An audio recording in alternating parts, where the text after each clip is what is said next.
আজকের অনুগল্প অপত্য। রচয়িতা অর্থিতা মণ্ডল। শ্রীতমা ব্যালকনিতে এসে দাঁড়ান। ফুলের ভারে ঝুঁকে পড়া কামিনী গাছটা দোতলার বারান্দায় নুইয়ে পড়েছে। বৃষ্টির পরে সাদা ফুলের গন্ধটা বেশ ভালো লাগে। রাত কটা এখন কে জানে।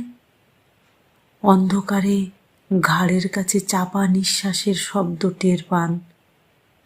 টিয়া, কিছু বলবি মা? কেন উঠে এলি বলতো? আজকেই হাসপাতাল থেকে বাড়ি এলি? আরে বাবু, আমি তোর বাবার জন্য কাঁদছি না। তিনি কত মাস বিছানায় শুয়েছিলেন বল? এখন তিনি মুক্তি পেয়েছেন। বলতে বলতেই ভিজে যাওয়া চোখটা মুছে ফেলেন। টিয়া, মা রাগ করিস না, এই দেখ আর কাঁদব না। আমি তো তোর মা, কত মনের জোর তোর।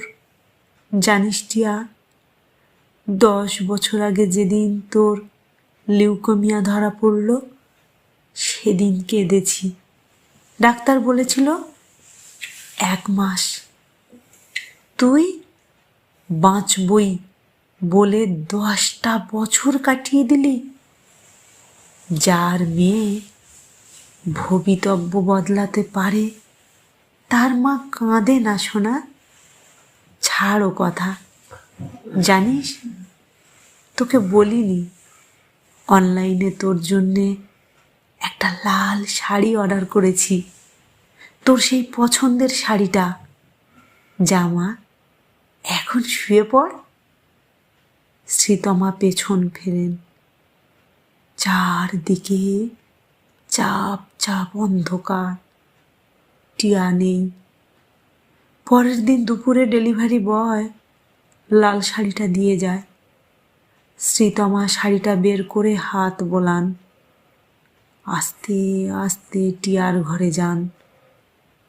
দেয়ালে টাঙানো টিয়ার বড় ছবিটার সামনে শাড়িটা রেখে ডুকরে কেঁদে ওঠেন। 70 ছুঁই ছুঁই নিঃসঙ্গ নারীটি কদিন আগেই টিয়াকে হারিয়েছেন।